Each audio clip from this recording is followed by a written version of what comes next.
సకలాశీర్వాదములకు కారణభూతుడైన మా ప్రియ పరలోకపు తండ్రి, మీ ఘనమైన శ్రేష్టమైన నామాన్ని బట్టి వేలాది వందనాలు చెల్లిస్తూ ఉన్నాం. ప్రతిదినం మీ రీతిగా మీ పాదాల చెంత చేరి కొద్ది మాటలు ధ్యానించడానికి మీరు ఇచ్చిన మహాకృపను బట్టి వందనాలు.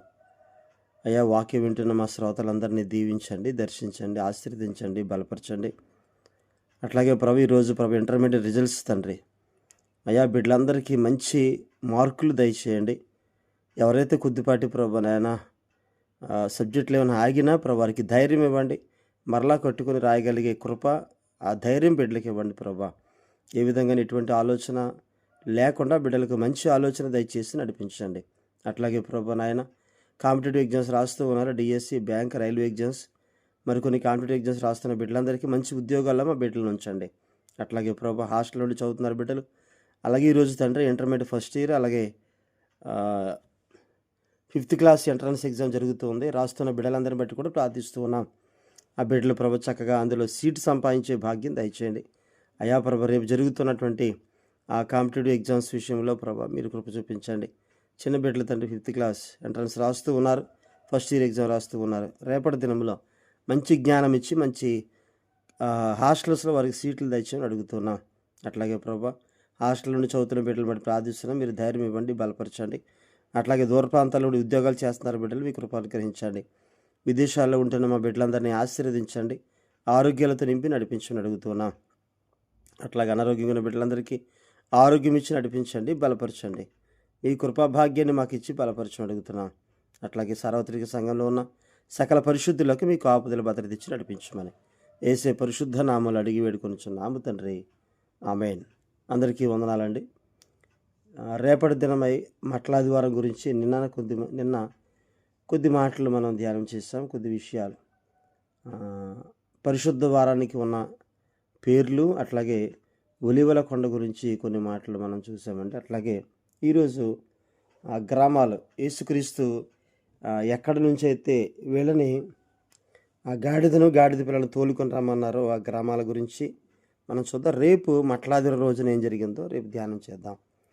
బేతనియా అనేటువంటి గ్రామం, బేత్పగే అనేటువంటి గ్రామాలు రెండు అక్కడ మనకు కనిపిస్తాయి.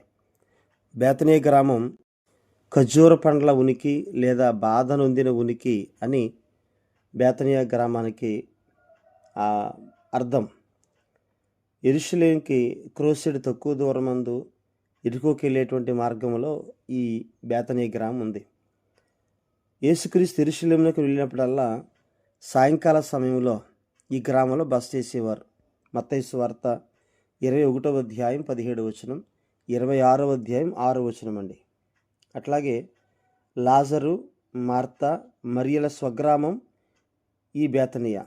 యోహాను సువార్త 11వ అధ్యాయం 1వ వచనం, 12వ అధ్యాయం 1వ వచనం.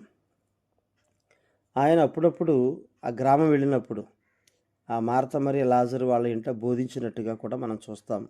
లూకా సువార్త 10వ అధ్యాయం 38 నుండి 41 వరకు అండి. అలాగే కుష్ఠరోగి సీమోను ఈ ఊరివాడే. మార్కు సువార్త 14వ అధ్యాయం 3వ వచనం. లాజరును మృతుల నుండి లేపింది ఇక్కడే బేతనీలోనే. యోహాను సువార్త 11వ అధ్యాయంలో మనం చూడొచ్చండి. మరియా యేసును అభిషేకించింది సీమోను ఇంట్లోనే. మత్తయి సువార్త 26వ అధ్యాయం 6 నుండి 13 వచనాలండి. ఈ ప్రాంతంలోనే క్రీస్తు ఆరోహణమయ్యారు. లూకా సువార్త 24వ అధ్యాయం 50-51 వచనాలు. ప్రస్తుతం యెరూషలేముకి 2 మైళ్ళు ఆగ్నేయంగా ఉన్న బేతనియా గ్రామాన్ని ఇప్పుడు ఎల్ అజ్రియా అని పిలుస్తూ ఉన్నారు. ఎల్ అజ్రియా అంటే లాజరు యొక్క గ్రామం అని అర్థం వచ్చేటట్టుగా. ఇది బేతనియా గ్రామాన్ని గురించి. బేత్పగే అంజూరపు గృహము అనే అర్థం ఇచ్చేటువంటి పేరు బేత్పగే. ఒలీవ కొండ మీద ఉన్నటువంటి ఒక స్థలం ఇది. క్రీస్తు జయోత్సవానికి లేదా యెరూషలేము జయప్రవేశానికి ముందు గాడిద పిల్లను తెప్పించిన గ్రామం ఈ బేత్పగే. మత్తయి సువార్త 21వ అధ్యాయం 1వ వచనం, మార్కు సువార్త 11:1, లూకా సువార్త 19:28లో ఈ గ్రామాన్ని గురించి చూస్తాం. ఇది బేతనియా అనే గ్రామానికి సమీపమందు ఎదురుగా ఉన్నటువంటి గ్రామంగా బేత్పగే కనిపిస్తూ ఉంది. యేసుక్రీస్తు యెరూషలేము జయప్రవేశానికి సంబంధించిన ఒక 3 ప్రవచనాలు మనం చూడొచ్చండి. క్రీస్తు పూర్వం 557, 525 ఆ మధ్యకాలంలో రాయబడినటువంటి జకర్యా గ్రంథం 9వ అధ్యాయం 9-10 వచనాల్లో మనం చూస్తే ఆయన ఇలాగ రాయించారు. సియోను నివాసులారా బహుగా సంతోషించుడి, యెరూషలేము నివాసులారా ఉల్లాసముగా ఉండుడి. నీ రాజు నీతిపరుడును రక్షణ గలవాడునై దీనుడునై గాడిదను గాడిద పిల్లను ఎక్కి నీ యొద్దకు వచ్చుచున్నాడు. ఎఫ్రాయిములో రథములు ఉండకుండా నేను చేసేదను, యెరూషలేములో గుర్రములు లేకుండా చేసేదను, యుద్ధపు విల్లు లేకుండా పోవును. నీ రాజు సమాధాన వార్త అన్ని జనులకు తెలియజేయును. సముద్రము నుండి సముద్రం వరకు, యూఫ్రటీసు నది మొదలుకొని భూదిగంతముల వరకు అతడు ఏలును.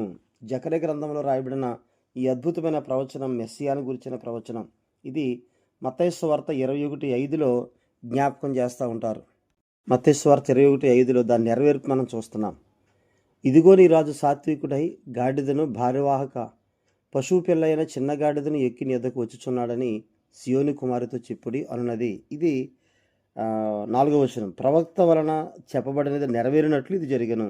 అదేంటంటే అని ఈ ప్రవచనాన్ని గురించి మనం చూస్తున్నాం. అంటే క్రీస్తు ఈ లోకానికి దేవుని కుమారుడిగా వచ్చినటువంటి దాన్ని ఆయన ఎలా మరణిస్తాడో, ఎలా ఆయన తన కార్యం నెరవేరుస్తాడనేది మరి క్రీస్తు పూర్వమే కొన్ని వందల సంవత్సరాల నుండి ప్రవచనాలు రాయబడ్డాయి అనేది మనం చూస్తూ ఉన్నాం. అలాగే ఇది మొదటి ప్రవచనం, అంటే 3 రకాల ప్రవచనాలు. రెండవది క్రీస్తు పూర్వం 1500 అలాగే 450 ఈ మధ్యకాలంలో రాయబడిన కీర్తనలో నుండి 118వ అధ్యాయం, కీర్తనలు 118వ అధ్యాయం 25, 26 చరణాలు, అలాగే 148 1వ చరణం అండి. ఇది రెండవ ప్రవచనంగా మనం చూస్తాం. 118, 26 చరణం. యెహోవా పేరట వచ్చేవాడు ఆశీర్వాదం పొందునుగాక, యెహోవా మందిరముల నుండి మేము దీవించుచున్నాము. అలాగే 148, 1 యెహోవాను స్తుతించుడి, ఆకాశవాసులారా యెహోవాను స్తుతించుడి, ఉన్నత స్థలముల నివాసులారా ఆయనను స్తుతించుడి.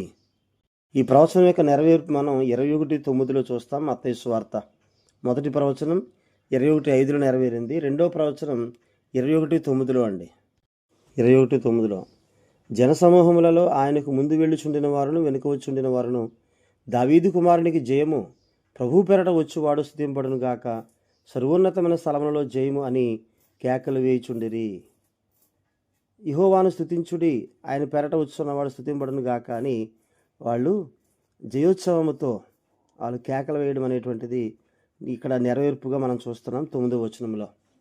అట్లాగే 3వ ప్రవచనం ఇదే కీర్తనల్లో 8వ అధ్యాయం 2వ చరణం అండి. 8:2 శత్రువులను పగ తీర్చుకున్న వారిని మాన్పివేయుటకై నీ విరోధులను బట్టి బాలుర యొక్కయు చంటి పిల్లల యొక్క స్థుతుల మూలమున నీవు ఒక దుర్గమును స్థాపించి ఉన్నావు. ఇది ప్రవచనం అయితే నెరవేర్పుగా బాలురు చంటి పిల్లల యొక్క స్థుతుల మూలమున దేవుడు ఒక మహాదుర్గాన్ని స్థాపించాడన్న ప్రవచనం మనం మత్తయి సువార్తలో నెరవేర్పుగా చూస్తామండి. మత్తయి సువార్త 21:16 వీరు చెప్పుచున్నది వినుచున్నావా అని ఆయనను అడిగిరి. అందుకు యేసు వినుచున్నాను, బాలుర యొక్కయు చంటి పిల్లల యొక్కయు నోట స్తోత్రము సిద్ధింపజేసి తిని అను మాట మీరు ఎన్నడూ చదవలేదా అని వారితో చెప్పి వారిని విడిచి పట్టణం నుండి బయలుదేరి బేతనియకు వెళ్ళి అక్కడ బస చేసాను. ప్రియులరా, యేసుక్రీస్తు యొక్క యెరూషలేము జయప్రవేశము మట్లాదివారంగా మనం జరుపుకుంటున్న సందర్భంలో ఆయన దాన్ని ఆ యెరూషలేము జయప్రవేశానికి సంబంధించిన 3 ప్రవచనాలు మనం చూస్తాం. వాటి నెరవేర్పు కూడా మత్తయి సువార్త 21వ అధ్యాయం 5వ వచనం, 9వ వచనం, 16వ వచనంలో వాటి నెరవేర్పుగా కూడా మనం చూస్తూ ఉన్నాం. అట్లాగే ఈ ఖర్జూరం అనేటువంటి అక్కడ ఆ మట్టల వాళ్ళు తీసుకున్నట్టుగా చూస్తున్నాం. ఇది పామే కుటుంబానికి చెందినది. ఖర్జూరం యొక్క శాస్త్రీయ నామం ఫీనిక్స్ డాక్టిలిఫెరా. ఇందులో ఆడ మగ చెట్లు 2 ఉంటాయి. ఆడ చెట్లు మాత్రమే ఫలాలు ఇస్తాయి. అట్లాగే ఈత చెట్టు కూడా పామే అనే కుటుంబానికే చెందింది కనుక ఈరోజు మనకు అందుబాటులో ఉన్న ఈత చెట్లని వాటి యొక్క కొమ్మలను ఉపయోగిస్తూ ఉన్నాం. ఈత చెట్టు యొక్క శాస్త్రీయ నామం ఫీనిక్స్ సిల్వెస్ట్రిస్. సో ఈ ఫీనిక్స్ అనేటువంటి ఈ పామే అనేటువంటి కుటుంబానికి చెందింది కనుక ఖర్జూర మట్టలు వాటి బదులుగా మన ఏరియాలో ఉన్నటువంటి ఈత చెట్లను కూడా ఉపయోగించవచ్చు. కాబట్టి అలాగే మనం రేపటి దినంలో ఆయన జయప్రవేశాన్ని గురించినటువంటి మహా గొప్ప కార్యాన్ని మనం రేపు ధ్యానం చేద్దాం. దేవుడు తన మాటలు దీవించును గాక. ఆమేన్. అందరికీ వందనాలండి.